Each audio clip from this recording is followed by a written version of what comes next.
Bonsoir à toutes, bonsoir à tous. Je suis vraiment ravi de vous retrouver pour un nouveau numéro de Monde des Arts, un numéro particulier. Vous allez le voir ce soir avec une bonne nouvelle. Tout d'abord, on a réussi, et oui, à débaucher de la Foire du Livre qui a ouvert ses portes aujourd'hui 4 auteurs et autrices le temps de l'émission. Et on va se pencher pour une fois sur leur lecture. Parce que oui, être écrivain, c'est avant tout être un lecteur ou être une lectrice. D'ailleurs, qu'est-ce qu'ils lisent, nos écrivains? Comment lisent-ils? Où lisent-ils? Assis, couchés, debout? Et puis, quels sont les livres aussi qui les ont marqués, les livres qui les ont touchés, influencés dans leur écriture? On va parler de tout ça ce soir. Et je crois que ça va être passionnant. Alors, nos invités. Emmanuel Paul, tout d'abord. Bonsoir, Emmanuel. Bonsoir. Ravi de vous retrouver. On s'est déjà vu pour d'autres livres. Pour Yann, d'ailleurs, qui a reçu, félicitations, le Grand Prix du roman. Voilà, je le montre. Le Grand Prix du roman de l'Académie royale de littérature française. C'est important comme prix pour vous? C'est très important que ce soit l'Académie belge qui reconnaisse la nouvelle belge que je suis, oui. La belge d'adoption. Puisque vous êtes je suis italienne. Voilà. Philippe Blasban est avec nous également. Bonsoir Philippe. Bonsoir. Ravi de vous retrouver aussi. Vous êtes écrivain, cinéaste. On s'est vu il n'y a pas longtemps non plus pour celui-ci. C'est aux Impressions Nouvelles. La nuit est encore longue. Très beau roman, très personnel aussi. On va en parler. On va parler évidemment aussi de vos lectures, de vos influences. Alain est avec nous. Alain l'Allemand. Bonsoir Alain. Bonsoir. Je le montre aussi. Il est là, tout près de moi, tout chaud. Il est sorti il n'y a pas longtemps. Ma plus belle déclaration de guerre, c'est chez Weyrich. Roman ou pas roman? D'ailleurs, vous posez la question sur le 4e de couverture. Absolument roman. C'est-à-dire qu'on a proposé cette fois-ci, après le roman, de reproduire quelques-uns des reportages qui ont inspiré le journaliste romancier. Comme ça, les gens peuvent mesurer le décalage entre le pur roman d'aventure, plaisir, réflexion sur la relation filiale et les reportages qui ont été faits par le correspondant de guerre. Voilà, que vous êtes. Vous avez les deux casquettes, si je puis utiliser l'expression. Et puis en face de vous, Odile Van Steenwinckel. Bonsoir Odile. Bonsoir. Premier roman, vous? Pas premier livre, vous avez écrit des pièces de théâtre, des poèmes aussi? Tout est devenu cellule, ça rassemble un récit radiophonique et une pièce de théâtre. Voilà, et ici c'est Les Envahis, c'est aux éditions Edern, c'est aussi tout chaud, et vous serez, je crois, tous les 4 à la Foire du Livre, on donnera les dates, les horaires plus ou moins, à la fin de l'émission. Avant ça, regardez, il y a une photo qui va s'afficher derrière moi. C'est une bibliothèque. La bibliothèque d'un écrivain. Voilà, vous la voyez peut-être maintenant. Est-ce que quelqu'un sait à qui appartient cette bibliothèque? À quel écrivain? Umberto Eco. Ah, voilà, on voit bien la milanaise. C'est effectivement... Elle est impressionnante, cette bibliothèque. Très impressionnante. Oui. Vous l'avez visitée peut-être, non? Non, mais ça pouvait être que lui. Pourquoi? Parce que ça pouvait être que lui. Il y a un joyeux bordel, comme ça, dans cette librairie, dans cette bibliothèque, pardon. Elle est comment, votre bibliothèque, Philippe Blasban? Elle est dispatchée dans plusieurs pièces. Elle est on essaye de temps en temps de la ranger, et puis vous désespérez? Oui, c'est compliqué. On amène des jeunes. Chaque fois, il y a un jeune quelqu'un qu'on a connu enfant, qui l'arrange et qui se désespère en disant mais vous avez quand même beaucoup de livres sur la Shoah, c'est normal. Avec un petit air comme ça.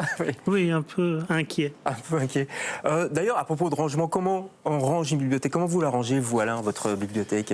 Eh bien, moi, je n'hésite pas à dire que j'élague aussi. Donc, j'achète et je garde beaucoup, mais au fur et à mesure des lectures, j'élague. Si ça ne me plaît pas vraiment, je ne vais pas le garder parce que je pense qu'il est important. Donc, d'abord, je suis débordé de livres, un peu comme cette image, mais il est important dans mes pièces de vie, dans le salon, dans la cuisine, dans vraiment la pièce de lecture, je ne veux pas être encombré de livres. Je ne supporte pas ce désordre. Donc pour moi, c'est le premier étage, le deuxième étage, les combles des livres. Là où je vis, juste ceux que je suis en train de lire pour leur donner toute mon attention.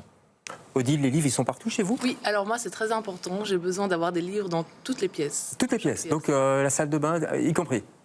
Oui, tout à fait. Et même sur chaque table. Pourquoi?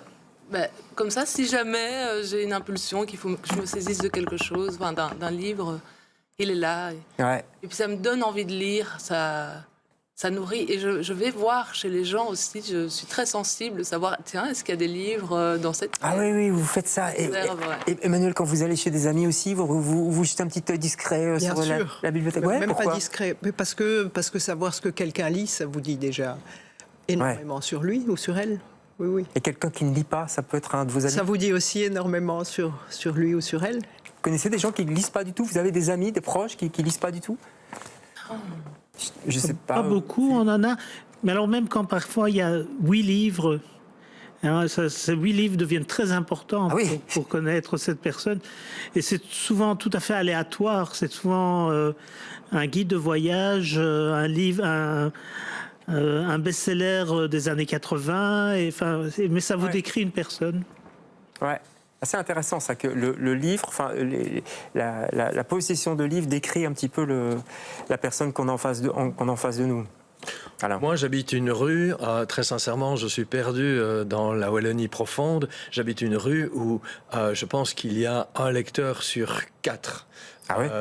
Je pense que la majorité des personnes dans mon quartier ne lisent pas. Si je leur parle de ma profession, j'ai l'impression d'être un extraterrestre. Ouais. Donc voilà, moi je pense que c'est important aussi de savoir quand on publie un livre que ce sera peut-être le seul livre qu'une personne va lire sur l'année ou va lire sur les 3 années qui viennent.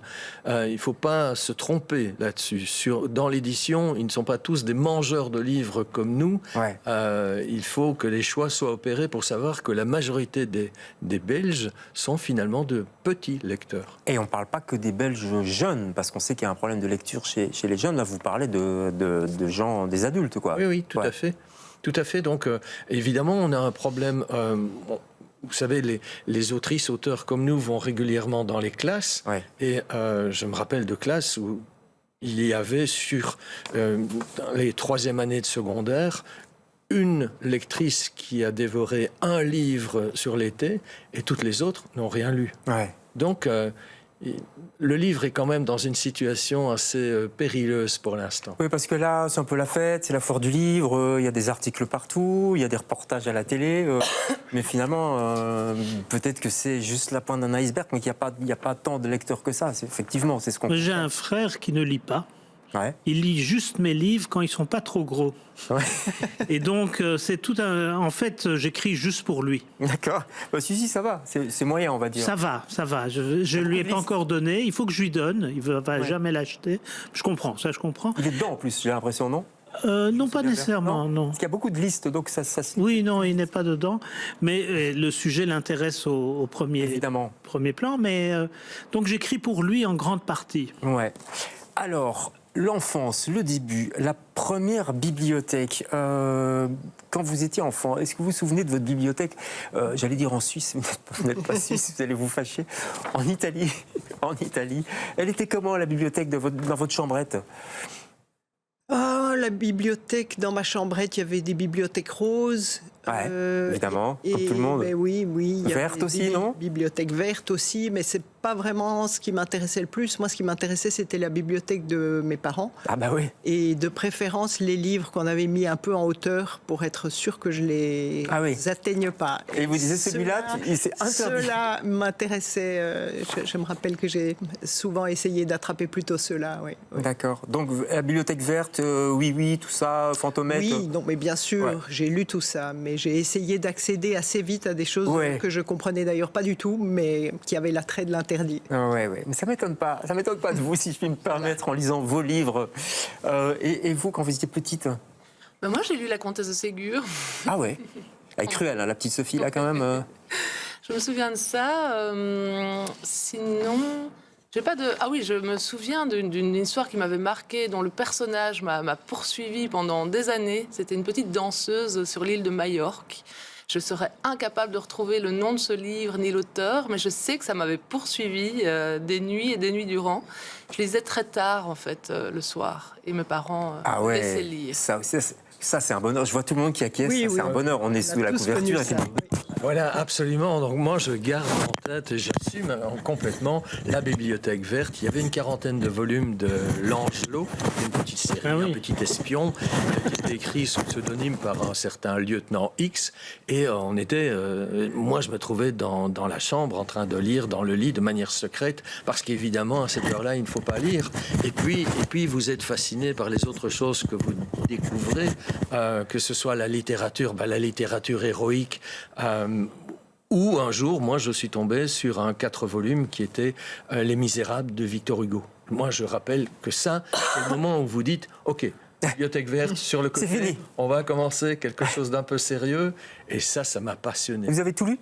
Ah oui, Les Misérables, c'est un bonheur parce que à partir du moment où vous lassez de l'histoire d'un personnage, il va vous envoyer sur tout un chapitre dans les égouts de Paris où il va vous faire vivre la Révolution populaire. Donc c'est quelqu'un qui avait le don de jouer avec le lecteur pour le mettre dans différents terrains et ne pas le lasser. Ouais.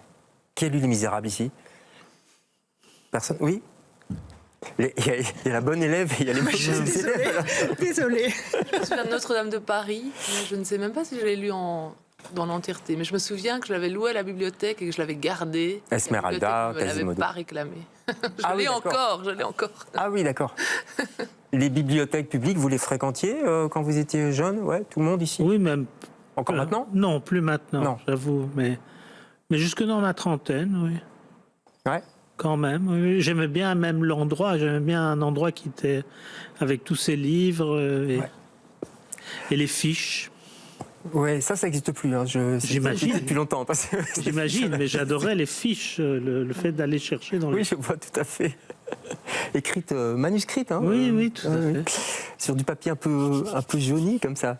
Alors, nous, on a compris que vous lisiez partout, salle de bain, cuisine, etc. Vous lisez comment, Emmanuel ? Est-ce que vous lisez dans votre chambre, dans un bureau, au café Je lis le plus possible, dans le plus d'endroits possible, pour gagner du temps de lecture, parce que j'ai pas beaucoup de temps. Et je lis dans le bus, je lis le soir dans mon lit, je lis en vacances, le week-end.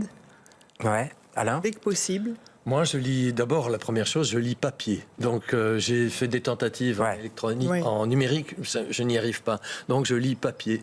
Et comme je suis sur de longues lectures, j'ai un endroit où je lis. J'ai un fauteuil où je m'installe et où j'ai à côté de moi plusieurs livres. C'est peut-être le seul endroit dans mon salon où il y a des livres.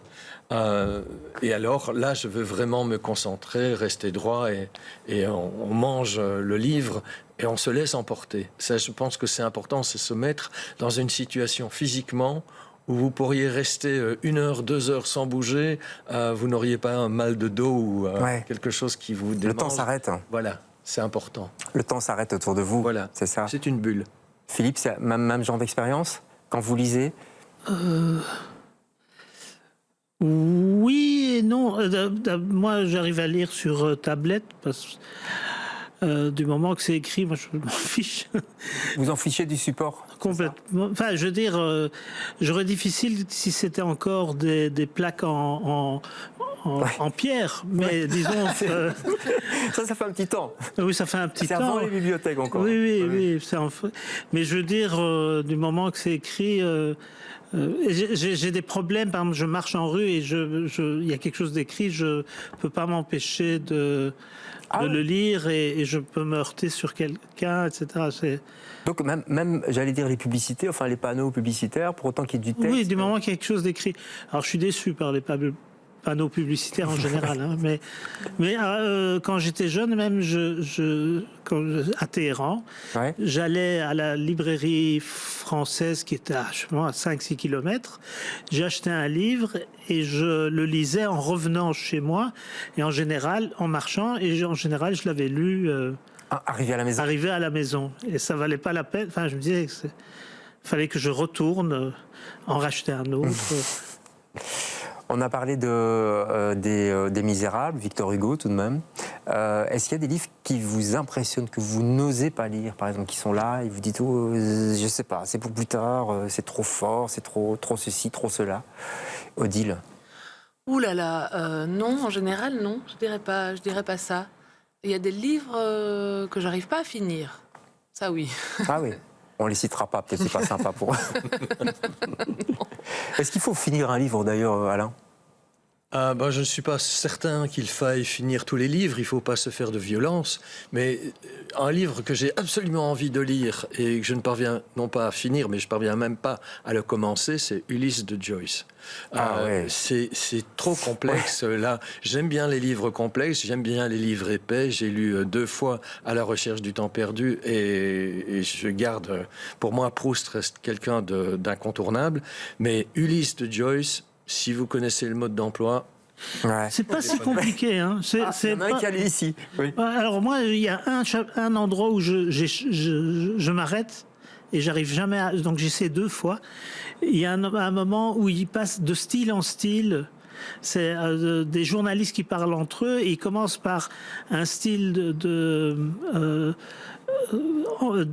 Moyen-Âge et petit à petit, il change de style paragraphe par paragraphe. Là, j'avais dur. Là, c'était quand même assez dur. Et puis, ils ont retraduit et je me suis dit, chouette, au moins pour que je passe ce cap-là. Mais là, ils ont décidé de garder la traduction de Valérie Larbaud parce qu'il l'a trouvé si bien. Je dis, mais c'était ça tout le but. Ah oui. Moi, c'est Finnegan's Wake. Là, alors là, par contre, je veux même pas savoir... Là, ça me fait vraiment peur.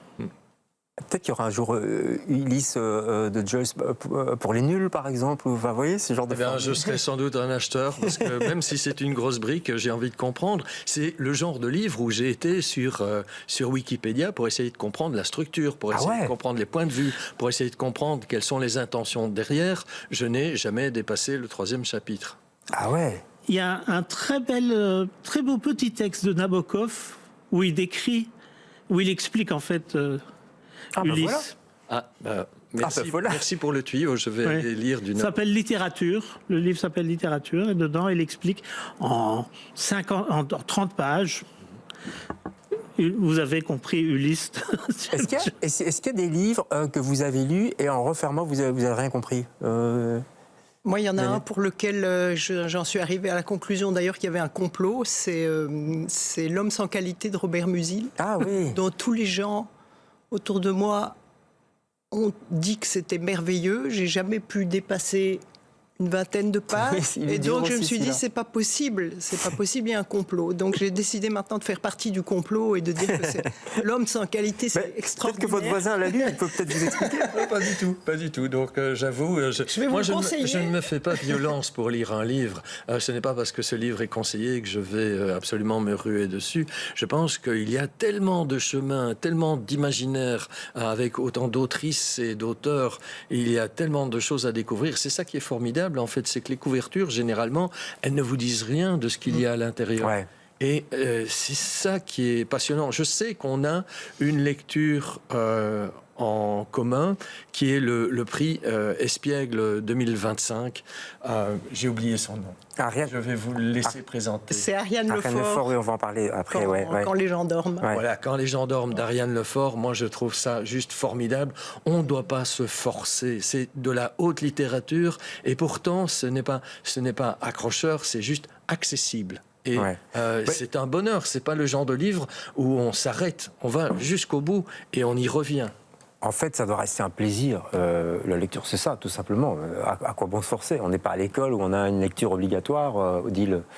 Mais moi, pour revenir aux auteurs non lus et impossibles, dans lequel j'ai jamais réussi à me plonger, c'est Mallarmé.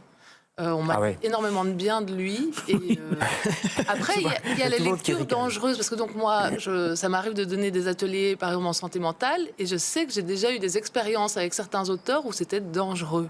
Vraiment. Dangereux ? Ouais. Pourquoi ?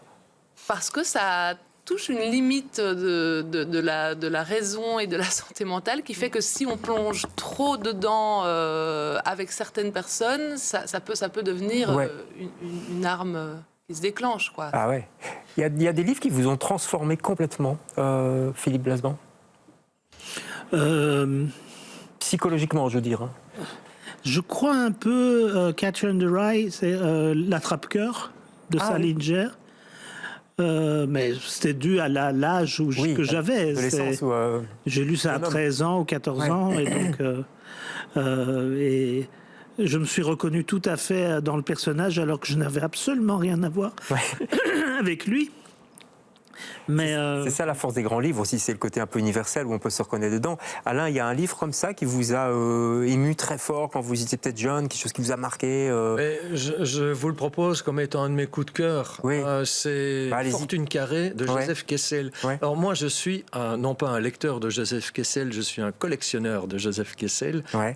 Et j'ai lu quasiment tout, j'ai collectionné les textes les plus anciens, les plus introuvables. Il y avait un petit boutiquier à Paris qui était capable de me trouver vraiment presque des incunables de Joseph Kessel. Ah ouais, à ce point-là. Et un jour, j'ai découvert Fortune carrée, qui pour moi m'a donné l'envie non seulement d'être romancier, mais l'envie aussi d'être grand reporter. Parce que c'est une action qui se déroule entre l'Abyssinie et le Yémen. On est dans la zone du Bab el-Mandeb, dont on parle beaucoup pour l'instant, sur la mer Rouge. Et il y a des trafics d'armes, il y a de l'espionnage, il y a des histoires d'amour. Tout ça est formidable. C'est peut-être un des livres les moins connus de Joseph Kessel. Je trouve que c'est son plus beau livre. Ouais. Et pourtant, j'ai adoré les cavaliers aussi en Afghanistan. On parle beaucoup des cavaliers en Afghanistan. Je trouve que Fortune carrée, c'est un livre ignoré et c'est absolument dommage. Il est disponible en livre de poche. Ouais. Recommandation. On essaiera de montrer l'image tout à l'heure. On a l'impression que vous ne seriez pas tout à fait ce que vous êtes, ou vous n'écririez pas ce que vous écrivez s'il n'y avait pas eu ce livre, peut-être. Hein, je peux dire ça. Il y a ça aussi chez vous. Il y a peut-être une lecture de jeunesse qui a fait la femme que vous êtes aujourd'hui. Alors, il y a un de mes coups de cœur que je vais citer, c'est Madame Bovary. Oui, ça, on va en reparler aussi, mais un autre, peut-être. Mais sinon, je me rappelle, j'ai un souvenir très vif d'une lecture d'adolescence, c'est Demian de Hermann Hesse, qui m'avait bouleversée. Alors, j'avais décidé de passer au stabilo jaune, les phrases avec lesquelles j'étais d'accord, et rose, celles avec lesquelles j'étais pas d'accord. Et ça m'avait vraiment suscité beaucoup de réflexions. Et puis, je l'ai retrouvé il y a quelques années. J'ai relu les phrases roses et les phrases jaunes. Et c'était un peu attendrissant, un peu décalé. Mais je sais que mes enfants ados l'ont beaucoup apprécié aussi. C'est des livres qui il faut lire un passage. Moi, c'était Le Loup des Steppes. Je ne sais pas si quelqu'un l'a lu. C'est très très fort aussi. Je vois que vous acquiescez aussi pour Hermann Hesse. Demian de Hermann Hesse, tout à fait. Moi, c'était rien que déjà les premières lignes. C'est quelque chose que j'avais recopié, et que je lisais très fréquemment. C'était vraiment, ça sonnait comme une musique. J'ai l'impression que quand on est adolescente, jeune homme, jeune femme, on est plus pris, enfin, je veux dire, on est plus, vous voyez ce que je veux dire, embarqué par nos lectures, non? Je me trompe? C'est des âges un peu où on est peut-être plus friable, enfin plus. C'est-à-dire qu'on a l'impression on a peut-être plus l'impression encore que la personne est très présente à nos côtés, quoi. Je sais pas, on a moins cette barrière qui fait qu'on sait, c'est l'imaginaire, c'est l'imagination qui nous emmène. Non, enfin voilà, moi j'ai vécu une expérience, par exemple avec Jean Géono. C'était parce que notre père nous emmenait dans les Alpes de Haute-Provence et qu'on a découvert cette région et que donc on découvrait les montagnes où Manosque, on avait tout ça, et on avait surtout cette vue à 360 degrés, quoi, complètement ouverte. Et donc c'est vraiment lié à ces chemins et tout ça. Et j'avais vraiment le sentiment que cette personne m'accompagnait. Elle était présente avec nous dans ces montagnes, ce que je ne me dirais plus aujourd'hui. Oui, et peut-être que, parce que vous êtes des écrivains, vous n'êtes pas des lecteurs lambda, j'allais dire, donc est-ce que vous décelez, quand vous lisez, vous n'êtes plus neutre, enfin vous décelez un peu les trucs, pas l'éthique, mais enfin voilà, vous dites, là l'auteur il a essayé de faire ça parce qu'il doit amener un personnage, ou... Non, je vois que vous acquiescez. Oui, j'ai envie de dire malheureusement oui. Parfois on a envie de se couper de ce réflexe, de regarder, de retourner pour voir la couture et voir comment c'est cousu, comment c'est fait. C'est comme les cinéastes qui vont au cinéma et ne peuvent pas s'empêcher de réfléchir. Mais on arrive parfois à prendre une distance avec ça et c'est les bons moments de lecture alors. Je vois que vous acquiescez, c'est pareil chez vous? Absolument, mais je pense qu'à partir du moment où vous construisez des romans, ça vaut aussi pour les films que vous voyez. Vous dites, là... Tiens, je l'aurais fait de cette manière-là par exercice écrit. La ficelle est un peu grosse. Et parfois, Jean Giono, excellent exemple. Moi, je ne vois pas les ficelles, je vois juste le cœur battant de la personne qui est en train d'écrire. Et c'est remarquable, des premiers livres jusqu'au dernier. Ouais. Il n'y a rien à redire, il n'y a pas un pli, on ne voit pas les coutures. Mais là, on est au top du top. Enfin, c'est mon avis personnel, mais bon. Oui. Je dois dire que je ne lis plus du tout Jean Giono de la même façon que quand j'étais adolescente. C'est-à-dire que maintenant, bizarrement, ça fonctionne comme un excellent anxiolytique. Il y a des écrivains comme ça, mais lui, vraiment, ça je trouve qu'il est très fort pour ça. Il y a des livres qui vous font du bien aussi, Philippe ? Pas physiquement. Ce serait trop simple. Quoique, on pourrait parler de livres érotiques, mais sans entrer là-dedans. Enfin, quoique, c'est quand même une littérature qui change votre corps et change la chimie de votre corps. C'est quand même intéressant. Se dire que par des mots, on peut arriver même à ça. Ah, mais c'est le pouvoir de la littérature. Et puis quand on lit le Marquis de Sade à 18 ans, c'est quelque chose quand même. Il ne faut pas lire le Marquis de Sade à 18 ans. C'est un peu tôt. Oui. Mais, d'après moi... oui, quand même, il y a des livres qui consolent ou qui... Oui. Mais pas nécessairement de façon très logique. Par exemple... j'ai eu beaucoup de chance parce que mes 2 années de secondaire, j'ai eu un professeur qui était un écrivain, Gaston Compère, à l'Athénéum LXL, et il nous apprenait, il aimait beaucoup Blaise Pascal, et donc parfois je lis les pensées de Blaise Pascal, des morceaux qui sont pas toujours faciles à comprendre, qu'il faut relire plusieurs fois, mais qui m'extirpent complètement du monde et des problèmes, etc. Ouais. Vous lisez autre chose que des romans. Je pense à la poésie, on n'en a pas encore parlé. Elle est très importante. Plus que jamais, elle revient fort, je trouve. Le théâtre, c'est un peu plus compliqué. On en parlera peut-être avec vous. La bande dessinée, etc. Enfin, vous lisez d'autres choses, Alain ? Mais je suis plongé pour l'instant dans une anthologie de poètes afghans qui écrivent de leur exil, dans ce qui leur permet d'écrire. Ça a été traduit et c'est formidable parce que l'Afghanistan est un pays qui est cher à mon cœur, et quand vous lisez cette poésie qui a été écrite de l'étranger, avec l'amour qui est resté là, vous vous rendez compte que la bataille, tout n'est pas dit, la bataille n'est pas faite avec les talibans. Il y a dans la culture perse, donc, qui regroupe à la fois l'Afghanistan et l'Iran, il y a quelque chose d'extrêmement vital qui est très fort. Et c'est très curieux parce que l'Afghanistan n'est pas un pays de romanciers, c'est un pays de poètes et de poétesses. Ouais. Et c'est curieux de voir, moi j'ai fréquenté aussi les talibans s'expriment de manière poétique. Ce qu'on ne dit quasi jamais. Il faut avoir un excellent traducteur pour parler avec un taliban. Et vous dites, quand vous en êtes arrivé dans une culture nationale à avoir cela qui imprègne à ce point-là la manière de s'exprimer, c'est quand même juste remarquable. Ouais. Wow, ah bah là, on a appris quelque chose. Les talibans s'expriment en poésie. Ça paraît dingue. Absolument. Et vous devez faire très attention à bien comprendre quelle est la nuance qui est mise dans les mots. Et donc, c'est quelque chose de... C'est contre-intuitif, évidemment, je vous l'accorde. Allez, je vous ai demandé de ramener aussi quelques coups de cœur. On va en parler. Alors, il y a des livres qu'on a tous lus ou pas lus, ou on s'est arrêté au milieu. Mais bon, on va commencer par vous, Emmanuel. Vous m'avez dit d'abord Madame Bovary, Flaubert, évidemment, incontournable, Emma. Évidemment, je ne sais pas, ça dure en fait. C'est évident qu'on le lise dans un parcours classique, scolaire ou littéraire, mais que ça reste aussi imprégné en moi, je ne l'aurais pas cru, et pourtant c'est vraiment pour moi un livre culte. Et une des raisons, je crois, c'est ce mystère. Comment est-ce qu'un homme a pu décrire le fond de l'âme féminine comme ça ? Je n'ai toujours pas compris, je ne sais pas comment c'est possible. C'est pour moi l'essence d'une certaine féminité. Maintenant, on peut discuter.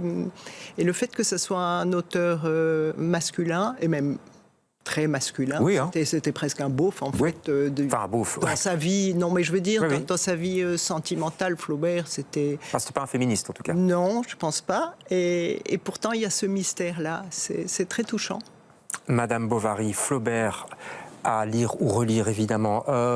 Odile, vous, c'est Gel de Thomas Bernhard. Ouais, Frost. Que je ne connais pas. Pourquoi ? Pourquoi ? Donc, j'ai écrit ma première pièce qui est inspirée très largement de ce premier roman. C'est toute la découverte du paysage du personnage principal qui est Strauch, un peintre, un très vieux peintre qui en fait s'enfonce dans l'hiver, dans le gel, dans les hautes montagnes autrichiennes. Et en fait, c'est un jeune stagiaire, un médecin qui doit aller sur place pour l'observer. Et c'est ce jeu entre les deux où le jeune médecin l'observe et s'enfonce avec lui et donc est pris un peu dans ses abîmes jusqu'à ce que le vieux peintre disparaisse et fonde vraiment littéralement comme du gel, quoi. Ok, ça donne envie. Là, je ne connaissais pas du tout. Je sais pas, vous l'avez lu ? J'adore, je suis très fan de Thomas Bernhard, mais c'est glaçant, si je peux me permettre. Ah oui, c'est un petit jeu de mots là. On va accélérer un tout petit peu. Vous, c'est de la boxe. Joyce Carol Oates. Eh bien, c'est un bouquin très bizarre qu'on m'a conseillé. Ouais. Joyce Carol Oates, c'est une petite madame américaine qui a écrit énormément des gros bouquins, des gros livres très gothiques. Et là, c'est un livre où elle décrit son amour de la boxe et quelque part, elle parle aussi d'elle-même et de l'écriture, tout en ne parlant que de la boxe. Ouais. Et on peut le lire soi-même pour s'y retrouver soi-même. Alors, je ne m'intéresse absolument pas à la boxe. Je m'intéresse à ce livre. D'accord. Fortune Carré, on va montrer peut-être la couverture, puisqu'on en a parlé tout à l'heure. On ne va pas revenir dessus parce qu'on n'a plus beaucoup de temps. Il y a d'autres livres. C'est le Kessel. Il est sorti en poche. Chez Pocket, je crois. Il est dans... Absolument. Il est partout. Voilà pour l'instant, ouais. On a plein d'occasions de pouvoir le lire. Emmanuel, King Kong Theory, évidemment, Virginie Despentes. Je ne sais pas pourquoi ça ne m'étonne pas. Mais c'est alors, dans un tout autre genre, je dirais même que c'est le revers de la pièce. C'est aussi, je trouve, un livre essentiel sur ce que c'est qu'être une femme. C'est le livre que j'ai donné à ma fille quand elle a eu 15 ans. Pour moi, s'il y a quelque chose à savoir... pour être, vouloir être, ne pas vouloir être une femme, tout est là-dedans, voilà.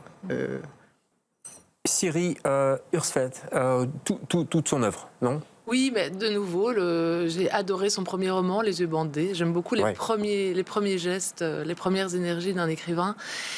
C'est une femme qui, en fait, a fait des ponts incroyables entre la philosophie, la psychanalyse, la neurologie, la neuropsychologie. Elle a une façon de frayer une réflexion à travers tous ces domaines et tout en étant très, très créative. Ce sont ces femmes américaines qui n'ont pas le poids des hommes derrière elles, c'est-à-dire ce poids des hommes écrivains qui ont constitué toute notre littérature européenne, enfin en Europe essentiellement. Elles n'ont pas ce poids-là, et donc une forme de créativité, de liberté qui est vraiment incroyable. À lire, donc... Proust, autant retrouver, c'est pour faire le malin ou non ? Non, c'est un livre que je relis avec beaucoup de plaisir. Ouais. Ce qui est bien, une fois qu'on a lu Proust, c'est qu'on peut le relire. Et il y a beaucoup de qualités qu'on retrouve dans ce livre qu'on n'imagine pas, des qualités de livres habituels. Il y a des personnages, c'est assez vertigineux comme livre. Ça. Tout le monde l'a lu ici ? Non ? Moi, je l'ai lu deux fois et je pense que c'est vraiment formidable. Vertigineux, c'est le mot qui reste parce que dans le dernier chapitre, vous comprenez, vous avez le dévoilement de l'intention de Proust et c'est juste, c'est un emboîtement de toute une vie et c'est vertigineux. Allez, on va accélérer un peu malheureusement, c'est passionnant, mais Confiteor. Confiteor parce que Jaume Cabré, c'est sa seigneurie, puis c'est l'ombre de l'eunuque, et puis il a écrit quelque chose de formidable qui s'appelle Les Voix du Pamano, et puis il s'est fait connaître par Confiteor, Io Confesso, écrivain catalan qui parvient à vous faire vivre le parcours d'un violon de sa fabrication jusqu'au camp d'extermination, et il vous fait passer de chapitre en chapitre des périodes différentes, ça c'est facile. Il change les périodes à l'intérieur même d'un paragraphe et il change de période à la fin du livre, à l'intérieur même d'une phrase, et personne n'est perdu. Non, c'est incroyable. C'est un chef-d'œuvre. Quand les gens dorment, Ariane Lefort, très rapidement, 2 mots. Oui, très rapidement. Il y a une rencontre prévue. Hein. Pardon ? Il y a une rencontre à la foire du livre prévue. Il y a une rencontre prévue, c'est pour ça que j'ai lu le livre. C'était un coup de foudre dès la première page. Voilà. Allez, mais il faut lire. Hein. Et c'est une maison d'édition belge, en plus on lit, donc on les salue. Paul Pourveur, théâtre, ça c'est votre premier amour, le théâtre évidemment. Pourquoi Paul Pourveur ? C'est un grand ami et en fait il a eu cette chance d'écrire dans les 2 langues. Il est à la fois flamand et francophone, et ça c'est quand même une grande richesse de pouvoir, je pense, de pouvoir écrire dans 2 langues différentes aussi distinctes l'une de l'autre. C'est rare en plus, hein, franchement. C'est très rare. Chez nous. Chez nous, c'est très rare. Ouais. Et alors, évidemment, il a beaucoup travaillé sur la physique quantique, donc il a complètement explosé la façon d'écrire du théâtre. En fait, il a tout. Ouais. Alors, vous, après Proust, c'est 4 exercices de pensée juive pour cerveau réfléchi de Lionel Nakache. Très rapidement, vous pouvez nous résumer le livre ? Vous savez, il y a une blague que je ne vais pas raconter, qui est très longue, et qui finit par... l'éléphant et la question juive. Eh bien, là, on a les neurosciences et la question juive. D'accord. Ça donne envie. Ok, bon, on va se plonger là-dessus. Nakaf. Alain, Méridien de sang, on termine avec Cormac McCarthy, c'est juste un monument. Tout est bon, tout est à prendre chez Cormac McCarthy.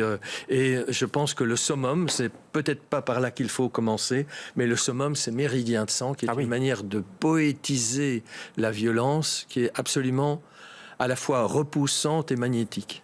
Allez, merci pour votre passion, merci pour tous ces petits secrets de lecture. Ben moi, mes 4 coups de cœur, ce sont vos livres, ça tombe bien. Voilà, je les monte une dernière fois. Vous serez à la foire du livre, il y a plusieurs dates, il faut aller sur le site de la foire. La nuit est encore longue, c'est aux Impressions Nouvelles, ça c'est Philippe. Super bouquin, très touchant, très personnel. Ma plus belle déclaration de guerre, c'est un jeu de mots... particulier, évidemment. C'est absolument assumé, c'est la déclaration de guerre d'un fils vis-à-vis de son père, qui est lui-même médecin urgentiste dans tous les conflits. Et donc, la plus belle déclaration de guerre, c'est celui du drame intime entre un père et son fils. Ouais, et c'est chez Weyrich, éditeur belge également, qu'il faut signaler, éditeur belge Edern. Premier roman, Les Envahis. Et vous serez à la foire du livre également. Les dates, c'est dimanche, vous, je crois. Dimanche à 16h. Voilà, dimanche. Alain, c'est vendredi, donc demain sur le stand de la province de Liège, à partir de 17h. Philippe, samedi et dimanche, donc 2 jours, sur le stand des Impressions Nouvelles, 17h, 15h. Il faut aller sur... Je crois que le site est très bien fait. Il y a moyen de retrouver vos rencontres. Et Odile, vous serez samedi sur le site d'Edern à 16h15, toujours à la foire. Merci beaucoup d'être passé chez nous. Je vous laisse partir vers Tour et Taxi.